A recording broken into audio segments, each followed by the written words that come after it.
L'association Enfants Soleil Thiès est une association à but non lucratif. Elle a commencé ses activités en 2023 ici à Thiès, avec des parents qui ont des enfants qui vivent avec des handicaps, à savoir trisomie, autisme et IMC. Cette association, vraiment, pour cette journée, nous disons à la Banque BOA merci et à nos partenaires. Parce que vraiment, c'est un centre qui vient à son heure. Vraiment, ça, c'est un centre qu'on voulait depuis des années. Mais la réalisation vient de se faire. Et qu'est-ce que ce centre peut apporter à la prise en charge de ces enfants? Ce centre peut apporter beaucoup de choses à nos rayons de soleil. Parce que c'est des enfants à besoins spécifiques. C'est des enfants qui ont besoin d'être éduqués, qui ont besoin d'épanouir, qui ont besoin d'une formation. Parce qu'on a des enfants qui ont plus de 15 ans. Ces enfants-là, on a un projet qui doit les prendre en charge. Et les autres enfants qui sont à bas âge, on va les fermer au niveau du centre, mais on compte les insérer au niveau des autres écoles pour qu'ils puissent continuer leurs enseignements. ci wolof rek agente booy tey ñu ngi fii ci maison jaune ci centre bu yees bu ngeen di daloo est-ce que mën nga dikkaat ci solo ndaje bi. waaw solo ndaje si dafa nekk solo soo xam ni mënuñoo exprimer fi mu ñu toll ndax dañu kontaan lu ñuy wut ay at lu ñuy wut ay décennies fu ne ñu taxaw fa fu ne ñu dem fa fu ne dem nañu gouverneur dem nañu préfet waaye yàlla da ko ndax lu jot yomb la bi ñu demee dem ba mbir mi tak ma waxtaan ak sama borom kër ma ne ko man de dama soxla sama doom yi dama soxla woon ci ñoom centre mu ni ma ma ne ko waaw mu ni ma demal jël sama kër gi nga defal leen ci centre kon moom dama koy gërëm bu baax a baax di wax nag ni centre bii dafa ñëw ci heure ndax dañu amoon xale yoo xam suñu xëyee dañ leen di téye ci kër gi dañu amoon xale yoo xam ni école bi jëlu leen en charge waaye ñun ñu nekk ay yaay boole suñu doole beewaa ñëw jàppale ñu ba ñu mën a def suñu réalisation bi kon dañu naan parents yi jërëjëf waaye beewaa yoo gàcce ngaalaama ñu ànd ci nag ak jigéen yoo xam ni ñu koy wax madame Adama Ndaw ak Kudi ndax dañoo nekk ñoo xam ni ndax lépp loo gis rek am na ku ko sabab ñoom ñoo def association bi ca Dakar man may dox ba am ak ñoom collaboration ànd ak ñoom ñu defar centre bi fii ci Thiès pour jàppale suñu doom yi ci faj jàppale suñu doom yi aussi ci jàng jàppale suñu doom yi aussi ci insérer leen ci société gi ndax actuellement am na suñu quelques doom yoo xam ne dugal nañ leen au champ te dañoo bëgg loolu continuer ñu xam ne duñu ay rab ndax Afrique soo amee doom boo am laago dañ naan dafa am rab non duñu ay rab lii malformation la te suñu jëlee en charge àndandoo jàppandoo dinañu am ndam lu rëy rëy. lii centre bi ci lan la mën a yokk ci nekkinu xale yi te boobu tey ngeen bëgg ñu am nekkin bu mucc ayib. ndax suñu doom yi dañu bëgg seen nekk ñu am seen prise en charge bopp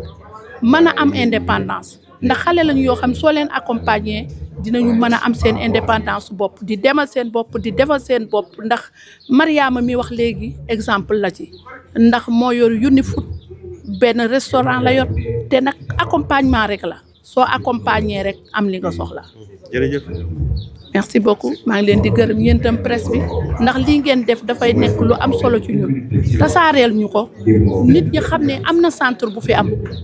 képp koo xam ne yor nga doom indil ñi ci mën a jël ndax damay bañ ñëpp képp ku ñu mën a jël incha allah soo ñëwee ci centre bi dinañ la accompagner dinañ leen insérer incha allah merci beaucoup. Bonjour Madame Keita Mbaye Madjiguène Diop, coordonnatrice de la cellule d'appui à la protection de l'enfance au sein du ministère de la Famille, de l'Action sociale et des Solidarités. Alors Madame Keita, aujourd'hui vous êtes là à Thiès pour l'inauguration de la maison jaune de l'ONG Enfants Soleil. Qu'est-ce que vous pouvez nous dire sur cette cérémonie? Je vous remercie pour cette pertinente question. Aujourd'hui, nous avons l'honneur et le prestige de représenter Madame la ministre Maïmouna Dièye à cette inauguration d'un autre centre pour les enfants atteints de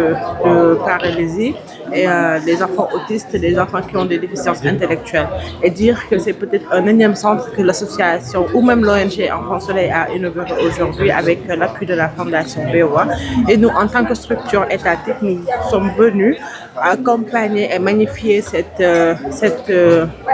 magnifier ce centre-là qui vient renforcer le dispositif de protection de l'enfance, sachant que c'est des compétences dévolues à l'État. Et nous avons aujourd'hui l'appui d'ONG qui sont venus pour renforcer le système de protection nationale de l'enfant. Et aujourd'hui, au niveau de Thiès, on se rend compte qu'il n'y avait pas de centre du tout pour accueillir les enfants qui sont en situation de handicap intellectuel ou handicap moteur. Et ça, nous saluons en tout cas dans la plus grande énergie cette nouvelle structure dédiée carrément à la protection de l'enfance et surtout qui vient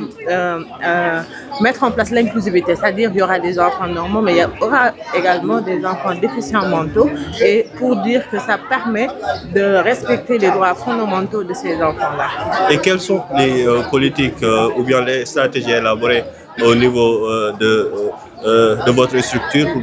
mieux accompagner ces enfants-là? Alors, ce qu'il faut savoir, c'est que le Sénégal a ratifié beaucoup de conventions à travers la CEDEAO déjà, et nous avons la stratégie nationale de la protection de l'enfant qui est arrivée à l'évaluation. Nous avons fini déjà l'évaluation de cette stratégie, et dans le cadre de cette stratégie-là, il a été bien mentionné le respect fondamental des droits des enfants. Et qui dit droit des enfants, dit le droit à la santé, à l'éducation, à l'accès aux soins. Et ce centre vient renforcer en tout cas cette stratégie-là dans le cadre de sa mise en œuvre. Et aujourd'hui, nous avons fait l'évaluation de la stratégie nationale de la protection sociale, comme l'a indiqué le président et son premier ministre. Et l'évaluation a été faite par un membre d'une direction de notre ministère, à savoir la délégation générale à la protection sociale, qui a fait cette évaluation-là. Et dans le cadre de l'évaluation, nous avons invité toutes ces familles qui ont des enfants à besoins spécifiques à venir échanger avec le consultant sur la prise en charge carrément des besoins de ces enfants. Et toutes les recommandations issues de cette rencontre ont été prises en compte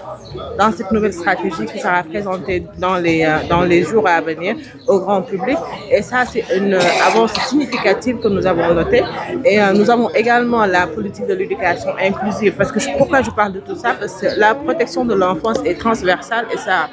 incarne l'éducation nationale, la santé, toutes les structures, en tout cas sectorielles. Et aujourd'hui, dans le cadre de l'éducation, il y a la politique de l'éducation inclusive qui est en train d'être élaborée par le ministère de l'Éducation pour permettre à ces enfants-là d'avoir accès déjà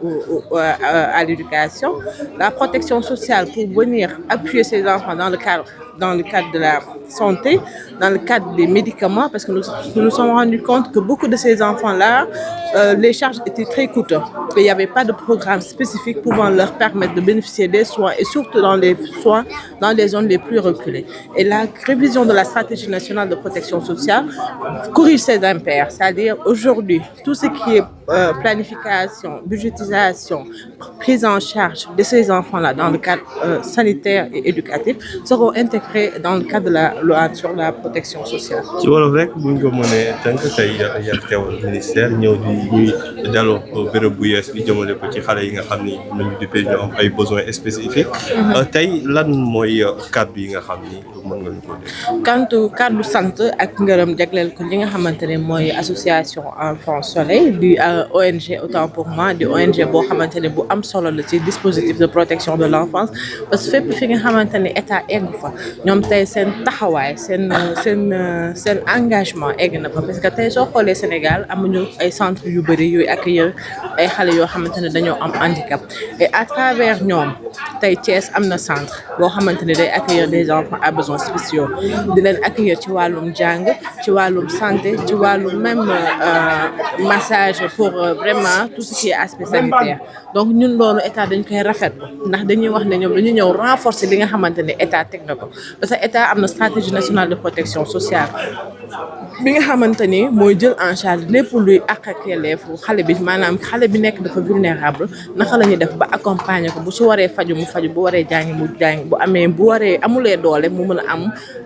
taxawaay bi war. te ñooñu tey ñii association ONG Enfant Soleil jël nañ matuwaay yi pour que xale bi nekk Thiès ak fu mu mënti nekk ci gox-goxaat yi boo feebaree di nga mën a ñëw fii di nga fi fekk pédiatre, bu bëggee jàngi doo fi ñëw di nga fi fekk ay moniteur, et loolu dañ koy rafetlu bu baax a baax. yéen ci bërëb bi ngeen jiite am ngeen xale yoo xam ni teg ngeen ko ngir nekk nu xale yi gën a mucc ayib. ci gannaaw ba ñu seetloo ne protection sociale dafa yaatu njiit ci réew bi ba mu ñëwee mook son premier ministre dañoo joxe ay orientation mooy ñu def la révision de la stratégie nationale sur la protection sociale ba ñu commencé évaluation bi ñun dañoo woo famille yi nga xamante ne ñëpp dañu am ay doom yi nga xamante ne dañoo am ay besoins spécifiques ñu ñëw waxtaan ak consultant bi pour waxtaan ak moom ci li nga xam ne moo seen ay jafe-jafe ci wàllum faj ci wàllum jàng ci wàllum médicament ñu wax directement seen ay jafe-jafe wax ko consultant bi ñu def nag ay recommandations et c'était au nombre de 10 recommandations et aujourd'hui toutes les 10 recommandations ont été prises en compte dans le cadre de l'évaluation de la stratégie bi nga xamante ni daañ ko jébbal xam naa ne ci bés yi di ñëw délégation bi yor protection sociale moo def liggéey boobu dina ko partager ba ñëpp jot si et loolu avancé la significatif ndaxte xale yooyu tey daañ am programme boo xamante ni mooy jël en charge seen jàng seen santé seen taxawu li nga xamante ni lépp loo xam ne dañ leen a permettre ñu respecter seen ay droits fondamentaux. jërëjëf.